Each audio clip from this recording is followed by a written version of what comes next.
Bonjour tout le monde, bienvenue à nouveau dans ce troisième épisode sur un testament très juif. Et c'est jusqu'à maintenant impressionnant, les bouleversements qu'on est en train de voir ici. On a vu dans les premiers épisodes que les juifs messianiques allaient au temple. Ils possiblement faisaient des sacrifices. On va donc continuer ça aujourd'hui, mais également pour faire voir, des cas concrets sur la circoncision, qu'on a parlé pas mal abstraite, ça, sur les épîtres aux Galates, parlant de juifs, non-juifs, qui pouvaient faire, et comme si c'était la circoncision qui faisait sauver. Finalement, non. C'est dit que pour le peuple juif jusqu'à présent, pour une question de symbole, d'être un peuple à part. Néanmoins, il y a des cas concrets dans la Bible apparemment. Oui, oui. Alors, Okay. Nous allons parler juste après. On avait vu la fois passée on avait pris un extrait de Galates. Mhm. Et ce qui s'est passé en Galatie précède de peu le concile de Jérusalem. Oui. Et en Actes chapitre 15, on ne va pas tout lire, mais que ceux qui nous écoutent peuvent lire gentiment. Vous pouvez faire pause, lire les versets. Ça commence au verset 1, donc voilà, vous suivez. Et il va y avoir un concile qui va traiter précisément de ce problème. Est-ce que les païens doivent suivre ou pas la Torah de Moïse à la lettre? Donc, circoncision, etc. Comme si c'était les peuples élus. Voilà, Presque. ils doivent s'intégrer dans le peuple. Et donc, s'ils doivent s'intégrer dans l'Église messianique et dans le peuple, donc ils doivent devenir comme des Juifs. Ouais, ça aurait la greffe parfaite. Tout à fait. Là, on demande non seulement de penser comme un Juif, mais de vivre comme un Juif. Et pour Paul, la chose était déjà claire. Mais il fallait quand même que dans toute l'Église messianique, les choses soient décidées sur ce sujet-là. Et alors ça, on va en parler, mais j'aimerais prendre déjà un cas tout à fait concret de la circoncision. Allez. Voilà que nous sommes après ce fameux concile, qu'on verra justement plus tard, Ok. en Actes chapitre 16, donc après le chapitre 15. Et voilà qu'il est dit que Paul a circoncis Timothée. Eh bien, dans ma pensée occidentale, je dis, mais alors, moi je ne comprends plus rien. Paul dit, il ne faut pas circoncire, enfin voilà, et il circoncis Timothée. Bon. Il dit circoncis Timothée à cause des Juifs. Ça, c'est aussi intéressant, ça montre bien que si Paul se plie à cela, c'est parce que ça va impacter le monde juif. Il dit pas les judaïsants, il dit les juifs. Ok, c'est pas comme à cause des juifs, comme les juifs ont accusé, il faut le faire qu'il a fait. Non. Donc c'est en pensant au peuple juif. C'est ça, exactement, en pensant au peuple juif. Parce qu'il faut bien se dire que si les juifs, ils savent. Moi, plus je les fréquente et plus je sais, ils savent tout. Ils savent tout. Donc, qu'est-ce que c'est savoir tout? À savoir tout de la Torah. De nous-mêmes. Ah, de nous-mêmes. On s'imagine pas à quel point Timothée, les gens le connaissaient. Ils savaient qui c'était Timothée. Ils savaient qu'il était d'un papa grec, d'une maman juive, et ils savaient qu'il n'était pas circoncis. Parce que tout ça, c'est tenu dans des registres. Donc, ils savent tout. Donc, Timothée, qui est juif, non circoncis, et qui serait avec Paul en train d'évangéliser des juifs. Et des non-juifs. Et des non-juifs. Alors pour les non-juifs, c'est égal. Oui. Mais évangéliser un juif qui évangélise des juifs qui n'est pas circoncis, alors personne ne l'écoutera. Ok. Parce que ça veut dire qu'il est en dehors du peuple. Oui. Donc. On sait pourquoi il ne s'est pas fait circoncire? Ah non, alors l'Écriture ne le dit pas, mais certainement que comme la maman, elle avait épousé un grec, peut-être que c'est le papa qui a dit, moi je veux pas que mon fils soit traité comme un juif, etc. Mais ce qu'on sait par contre, c'est Paul dit en 2 Timothée 3, versets 14 et 15. Il parle à Timothée. Quant à toi, tiens ferme dans ce que tu as appris et reconnu comme certain, sachant de qui tu l'as appris. Depuis ton enfance, tu connais les saintes écritures qui peuvent te rendre sage en vue du salut par la foi en Jésus le Messie. Ce que je trouve très intéressant dans ce que Paul dit, c'est qu'il dit, tu as appris, et on sait que c'est de sa grand-maman, on connaît même le nom de cette grand-maman, il a appris de sa grand-maman des traditions juives basées sur la Torah. Et il dit, ce que tu as appris est reconnu comme certain. Ça montre que Paul souligne qu'il y a dans la tradition juive beaucoup d'enseignements justes et qu'il faut qu'il reste ferme dans cet apprentissage-là. Il dit, depuis ton enfance, tu connais les saintes écritures qui peuvent te rendre sage en vue du salut par la foi. Ça veut dire que ces juifs, et encore aujourd'hui, ça, moi j'en suis persuadé, qui ont une instruction juste de la Torah, ils sont préparés pour recevoir le Messie. Mais que leur instruction, ça les rend sages, certes, alors ça c'est sûr, mais ça doit les rendre sages pour accepter dans leur vie l'œuvre de Jésus. Et c'est ce qui s'est passé pour Timothée. Et donc, ce garçon juif qui n'a pas été circoncis, eh bien Paul, comme il le prend comme missionnaire avec lui, il dit, tu fais partie du peuple élu, moi, on l'a vu la fois passée, et on le dit dans Galates, je prêche toujours la circoncision, je ne peux pas aller à l'encontre de ce que je prêche.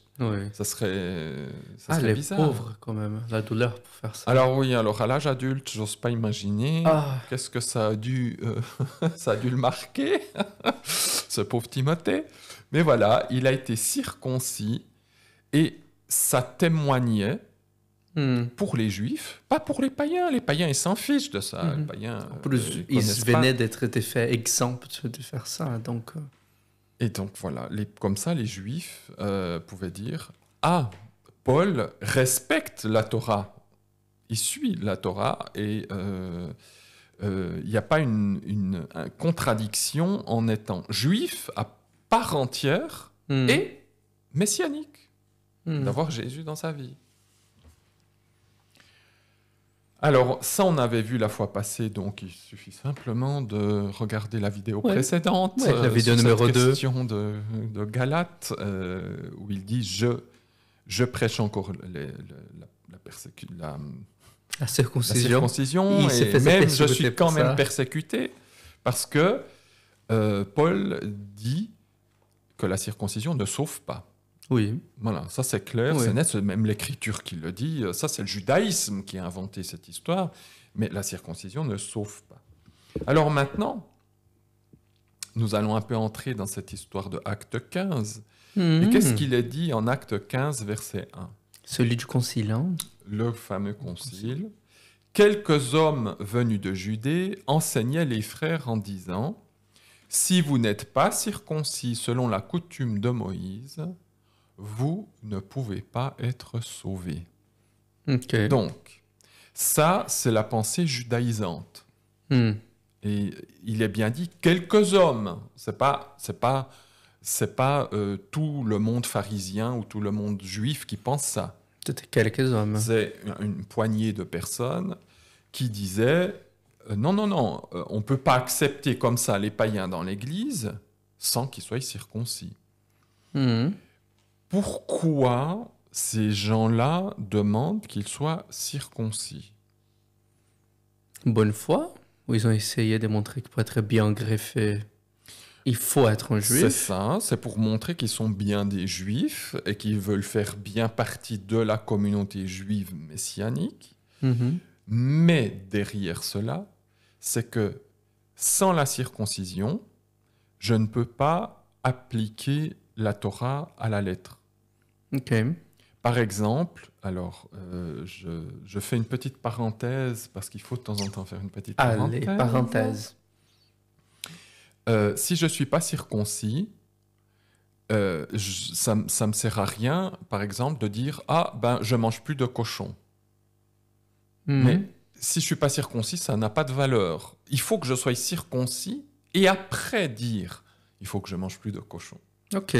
C'est parce que pour ces juifs-là, la circoncision, c'est la base pour suivre après toute la Torah à la lettre. C'était la première chose qu'on faisait en enfant en plus. On le Donc fait, en toute plus, sa vie voilà, était faite toute la sur ça. vie est calquée là-dessus.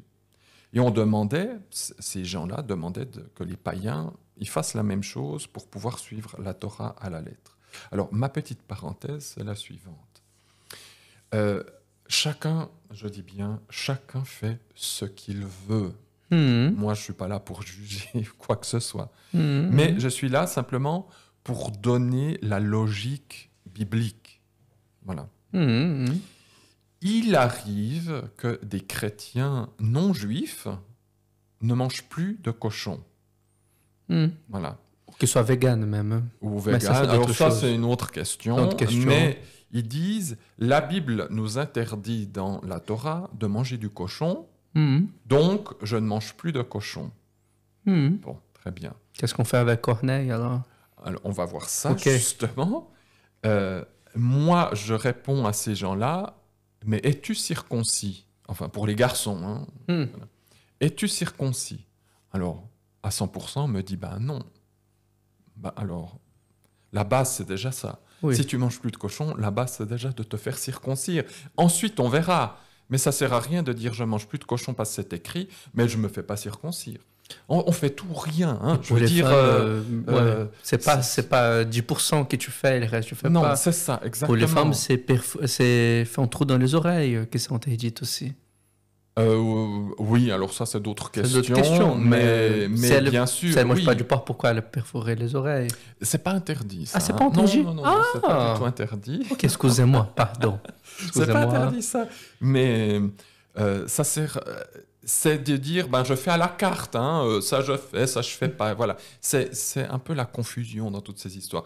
Les Juifs sont clairs. Tu manges pas de cochon, mais bon, t'es circoncis. Ben, si t'es pas circoncis, alors ça sert à rien. Il faut tout faire, pas une partie. Donc, tu te circoncis, et ensuite tu peux dire, ok, je ne mange plus de cochon, ou je mange plus de telle chose, parce que c'est écrit dans la Torah. Il faut être logique. C'est une chose vraiment Logique. très ancrée. Alors, pour les Juifs, oui, ils font ça depuis tout petit, donc c'est très ancré, et c'est comme ça que ça fonctionne, et pas autrement. Okay. Alors, je rappelle juste, pour nous, non-juifs, je rappelle juste pour nous, que dans la Torah de Moïse, donc, on veut suivre la Torah. Bien. Oui. Alors, si on veut suivre la Torah, au chapitre 9 de Genèse, il est écrit quoi? Pour Noé et ses enfants. Donc, selon les Juifs, moi non-juif, je suis un fils de Noé. Oui. Tout le monde vient de On Noé. est tous fils de Noé. Dans ces fils de Noé, après, il y aura Israël. Mais sinon, si je ne suis pas un Israélite, un Juif, un Hébreu, je fais partie des fils de Noé. Ça, c'est le judaïsme qui le dit très très bien. Okay. Celui qui n'est pas un Israélite est un fils de Noé. Alors, qu'est-ce qu'il est dit, selon la Torah, pour les fils de Noé? Chapitre 9, verset 3. Tout ce qui grouille et qui est vivant vous sera pour nourriture. Ah. Tout. Tout. Ok. Tout. Tout. Il ne dit pas à part ceci, cela, cela. Tout. Et tout ce qui se meut, hein, tout ce qui grouille. Hein. Donc les Chinois, ils mangent tout. Tout ce qui fait du bruit peut manger. Tout. Seulement, vous ne mangerez pas la chair avec sa vie, c'est-à-dire son sang. La seule règle de nourriture, de cacheroute, comme on dit, de nourriture, que Dieu demande à toute l'humanité, c'est qu'on ne mange pas le sang dans la viande. Ou de l'animal vivant. C'est ce que les Juifs traduisent comme ça. Ça veut dire l'animal vivant, Ouais. ou alors qu'on tue et on ne vide pas le sang. Ok. C'est la seule règle de point de vue nourriture. Pourquoi on les vitique alors? On fait tout un tas de règles pour les ça. Juifs. Pour les Juifs. Pour les enfants d'Israël. Ok. OK. Pour nous, enfants de Noé, nous avons la règle. Et c'est la Torah qui le dit. Donc la Torah ne peut pas être annulée. Oui. Bien. Donc, Quand l'alliance était faite, c'était avec Noé. Avec Noé. Pardon, quand l'alliance... Il a l'alliance avec Moïse. Oui. Alors Moïse, c'est un enfant, c'est un lévite OK. qui fait partie du peuple d'Israël.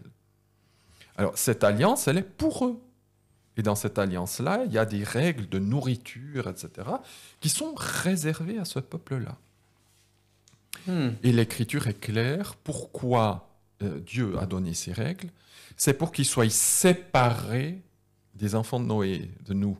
Et son peuple mis à part. Et c'est un peuple mis à part. Donc Dieu, il a eu l'idée, c'est une idée sage et assez logique, de toucher sur la nourriture, beaucoup sur la nourriture, pour séparer son peuple des autres nations. Parce qu'il n'y a pas d'autre chose qui nous sépare beaucoup. Sinon, ça va être difficile de séparer des peuples des autres si on ne touche pas tellement à ça. Et c'est dans le moment, la nourriture, c'est un moment de réconciliation aussi. C'est ça, exactement, d'être ensemble. Donc s'ils mangent différemment... Et c'est ça. Ça fait un acte tout de suite. Dans la pensée juive, sémitique et orientale, manger ensemble, ça veut dire qu'on est d'accord. Okay. On partage la même idée, on partage la même culture. Et donc, si on demande à un juif traditionnel de manger avec eux, en général, ils vont refuser. Parce qu'on est souillé ou on a... Voilà, il y a un peu ce problème-là. Donc, ça les garde. C'est un but simplement de séparation. Alors, je sors de la parenthèse pour dire... Pour parler de ce signe de la circoncision, c'est un signe que les Juifs doivent garder. Maintenant, si un Juif ne veut pas se faire circoncire, il a le droit. Il est sauvé, la même chose, mais il ne fait plus partie physiquement, charnellement, du peuple d'Israël. Spirituellement? Spirituellement, bien sûr, dans le sens comme nous, on est greffé sur Israël, etc. Mais il n'aura plus son mot à dire. Il ne pourra pas évangéliser un juif, par exemple. Alors ça, ils vont tout de suite refuser. Ils vont le considérer comme un païen. On n'a jamais touché, mais je ne sais pas si on a le temps, peut-être on essaye de parler. Quel est le symbole de la circoncision? Pourquoi c'est si important, ça?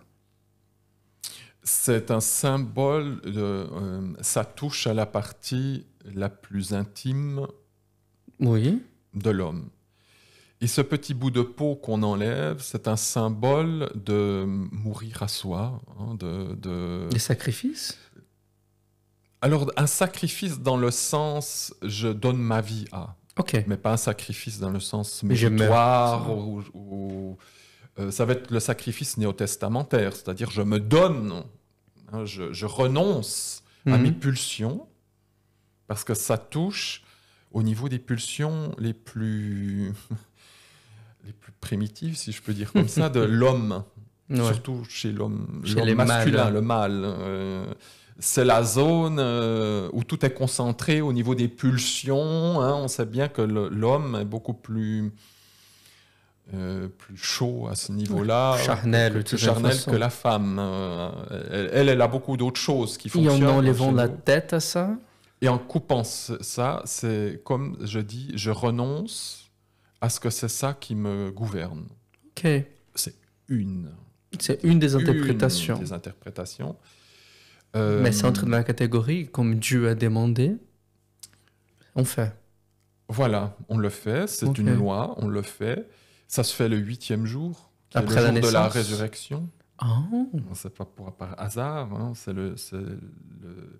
c'est la semaine de 8 jours. Après le 7e jour qui est le millénium, il y a le 8e jour qui est l'éternité. Et donc ça montre bien que c'est un acte qui nous amène vers le monde éternel. Donc c'est peut-être pour ça qu'il y avait l'interprétation, ça sauve. Mais voilà. Mais c'est vraiment de nous débarrasser. Alors l'enfant, il n'y peut rien, il ne sait rien. Il ne va pas le savoir jusqu'à son adolescence. C'est quelque chose qui est en dehors de sa demande. Mais le but, c'est tu fais partie du peuple et tu es mis à part et Dieu te demande de circoncire ton cœur plus tard. Ce qui est aussi dans la Torah. La circoncision charnelle, c'est le symbole aussi de la circoncision du cœur, c'est-à-dire je laisse Dieu couper ce qui ne plaît pas, ce qui est de l'ordre de mes pulsions naturelles, humaines. Je veux ça même, je l'offre à Dieu. Et Dieu fait ce qu'il doit avec ça. Et c'est vrai que le côté de la sexualité, c'est celui qui arrive à maîtriser sa sexualité. Ben Chapeau, hein. C'est quelqu'un qui est animé d'autre chose que ses propres pulsions à lui. Et ça, c'est... Voilà, Dieu allie toujours les choses, on va dire... Il est bien pédagogique. Il est très pédagogique. Il est très pédagogique. Comme le temple, c'était une parabole, ça aussi, c'est... Ça va être une parabole. Et on peut terminer... Sur cette parenthèse-là, et peut-être dans les prochains épisodes... La prochaine fois, on verra l'histoire du concile. Du concile, on s'élance et de ce que Paul va faire, ce que fera Paul 10 ans plus tard. Ah. Il a dû faire des choses pour les conciles aussi. Non, mais qui seraient contradictoires. Okay. Qui seraient très contradictoires, justement, mais ce qui est intéressant. Et je ne sais plus qu'est-ce que je voulais dire avec cette histoire de circoncision. Pardon. Peut-être ça viendra pour les prochains épisodes. Simplement de dire, bon, on peut finir avec ça, que la circoncision est un signe qui montre encore cette appartenance au peuple de Dieu, qui est aussi un signe, oui, voilà ce que je voulais venir, c'est que quand la circoncision se fait à un âge avancé, là, on prend vraiment conscience de ce que ça veut dire de mourir à soi-même. Ouais. On a dans le livre de la Genèse ce peuple qui veut s'allier. Je suis désolé. Il a aucun souci. J'ai oublié le passage et même le nom de ces gens-là. Mais il y a les enfants de Jacob qui rencontrent un peuple et qui dit « Ah, on veut s'allier avec vous parce qu'ils ont... Il y en a un qui a violé la fille de Jacob, Dina. What? Et les frères ont dit « Ça ne se passe pas comme ça en Israël. Chez nous, tu as violé notre fille, maintenant tu dois la prendre comme épouse. » Enfin, bon. Et puis le peuple voit bien, ce peuple-là dit bien, bon, on a fauté, donc nous-mêmes, nous allons rejoindre votre peuple, on va se faire circoncire. Et donc, tous les hommes se sont fait circoncire. Mais le plan machiavélique de certains enfants de Jacob, c'était de dire, on les circoncile, on va tous les tuer, parce que pendant 3 jours... Ah, ils étaient en PLS. Ils étaient par terre, en position fétale. Alors, ils l'ont tué ? Ben oui. Oh c'est ça qui est tragique, c'est qu'ils ont utilisé ça pour pouvoir les tuer d'une manière tout à fait facile. Mais ce que je veux simplement dire, c'est que de se faire circoncire à un âge plus que 8 jours... C'est une décision. Hein. C'est une décision, mais ça fait très mal. Il n'y avait pas d'anesthésie et ça, non, et encore aujourd'hui. Donc aujourd'hui, on ne peut pas faire d'anesthésie sur cette région. Ça, on s'en souvient. Ah. Et donc, ça montre que cette circoncision, en fait, elle nous rend absolument faibles. Et ça, c'est le même sens de se dire, ben, je me donne à Dieu, je renonce à ma propre énergie, je renonce à mes pulsions naturelles. Je m'affaiblis devant lui et je veux recevoir de sa vie à lui. Ok, c'est bien noble. Il y a aussi un peu cette image-là. Donc, heureusement que ça ne nous est pas demandé de faire ça. Non. Mais c'est Seigneur. Hein? Oui, bon, on remercie au Seigneur pour tout ça. Merci à tout le monde pour avoir suivi ce 3e épisode. On va se lancer dans les prochains directement sur les conciles qui s'est passé à Jérusalem. Si vous avez bien aimé jusqu'à présent, n'oubliez pas de mettre la pouce, de s'abonner pour ceux qui n'ont pas fait encore, et de mettre en commentaire vos idées.